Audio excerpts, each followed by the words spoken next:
Alors criquet ou sauterelle? Criquet. Ouais, pourquoi? Parce qu'il a des ailes. Alors les deux ils ont des ailes.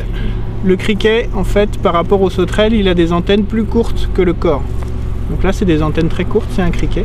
D'accord. Alors que les sauterelles vont avoir des antennes plus longues. Ok. Je voyais ça vert. Et là c'est un eudipode, donc du coup c'est vraiment un criquet voilà, qui est fait pour se camoufler. On a à peu près les mêmes couleurs que la roche sur le sol, et par contre c'est un criquet qu'on en aperçoit en fait que quand il va se déplacer, puisqu'il va déployer ses ailes. Alors les ailes elles sont bleues. Alors vous avez certaines espèces dans ce groupe là qui vont avoir les ailes plutôt rouges, mais là voilà. Ah ouais, bleu. Oh c'est beau. On a vraiment un côté bleuté des ailes. Ah c'est magnifique. Et qui n'apparaît normalement qu'au moment du saut en fait. Quand il chante, on voit la patte comme ça qui bouge. Donc c'est les pattes arrière qui frottent contre les ailes et qui font du coup. Après il y a une petite caisse de résonance entre guillemets qui permet du coup au son de porter beaucoup plus.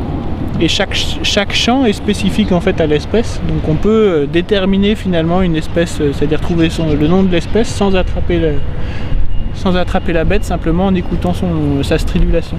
Là il y a une petite araignée blanche qu'on appelle la tomise. Voilà, et en fait généralement elle se dispose en fait sur les fleurs et elle attend que les insectes viennent polliniser pour les attraper. Donc on la voit souvent sur des orchidées, elles peuvent s'adapter au niveau de la couleur pour se camoufler. C'est une chasse à l'affût. Là on est sur des espèces qui étaient plus rares. Après le faucon pèlerin il avait beaucoup disparu pendant pendant des années on va dire, et puis il est revenu progressivement avec quelques sites il y a quelques années, et puis là on va dire il colonise progressivement les falaises, et pareil pour le grand-duc qui avait complètement disparu du département et qui revient voilà, pour nicher sur les falaises du département. Après avec l'élevage des jeunes, du coup au printemps, début d'été quoi. Grotte tout le long avec des usages différents, une ancienne grotte qui avait été utilisée pour l'extraction d'ocre. Ouais.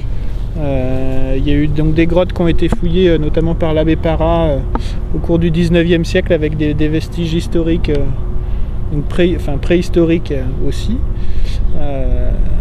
Et puis on a la fameuse grotte du Père Leleu, donc cette personne qui est arrivée par ici et qui a habité donc de façon troglodyte une des grottes, et qui a utilisé notamment par rapport au tourisme en vendant divers objets, et qui a disparu en 1913 on va dire. C'est là où il est entré dans la légende, puisqu'il y a beaucoup d'hypothèses sur sa disparition, à savoir est-ce que c'est un accident ou un meurtre. C'est la Ligue de protection pour les oiseaux. Oui, voilà, qui effectue les suivis. Après, nous, le conservatoire, en fait, on est gestionnaire de parcelles ici. On est soit pour une partie, on est propriétaire, soit pour une partie, on est en convention avec la mairie de Saint-Mauré. De l'autre côté, on est en convention, on est propriétaire de parcelles sur la commune d'Arcy. Et donc on gère les pelouses calcaires, donc c'est là où du coup on essaye de mettre en place du pâturage pour assurer l'ouverture. Et puis c'est dans ce cadre-là qu'on est intervenu sur ce sentier en partenariat avec la communauté de communes entre Cureillonnes, qui a voulu du coup restaurer donc ce sentier qui existait auparavant, qui avait été mis en place par l'association de Cora. Et donc on les a assistés et accompagnés en fait dans ce projet de réalisation donc de 2 sentiers qui départent soit d'Arcy soit de Saint-Mauré. D'accord. Il n'y a pas d'infrastructure énorme, puisque la plupart des sentiers étaient déjà existants, mais c'est aussi pour apporter les connaissances, puisque du coup on mêle à la fois patrimoine naturel et patrimoine historique.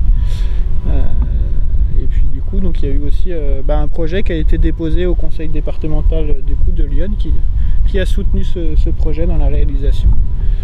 Un projet qui du coup avec une ouverture du sentier qui a eu lieu en 2015, donc l'année dernière, au mois de novembre. D'accord. Donc c'est un sentier réouvert et assez récent finalement, qu'on peut découvrir ici.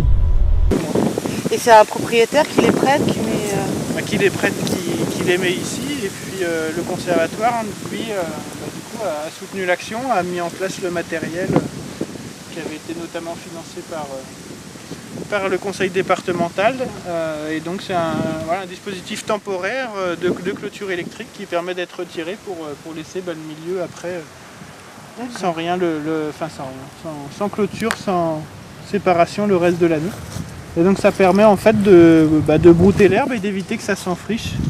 Donc de garder le côté pelouse calcaire et que ça parte pas en buisson. Alors à l'échelle des temps géologiques où il y avait la mer par ici et c'est l'accumulation en fait au sol de débris et après qui fait que du coup ça crée une roche qui est perméable donc qui laisse passer l'eau. Et c'est ce qui fait que du coup l'eau ne s'accumule pas là-haut, elle s'infiltre dans la roche et donc ça fait des milieux en fait qui sont très très secs. C'est par le fait que cette roche elle est complètement perméable. Et ça crée ce qu'on a vu aussi tout là-bas sur le schéma avec en fait des grottes. C'est la circulation de l'eau qui se charge en calcaire, qui va creuser et qui va faire du coup des circulations. Et tout un ensemble de cavités au fin fond de la roche, dont les grottes. Comme la fosse d'Yonne ou des choses comme ça. Tout ça c'est vraiment lié à cet ensemble. Alors on n'a pas le récif, la barrière récifale elle n'est pas jusqu'à la fosse d'Yonne, mais c'est un ensemble de différents calcaires, des calcaires durs, des calcaires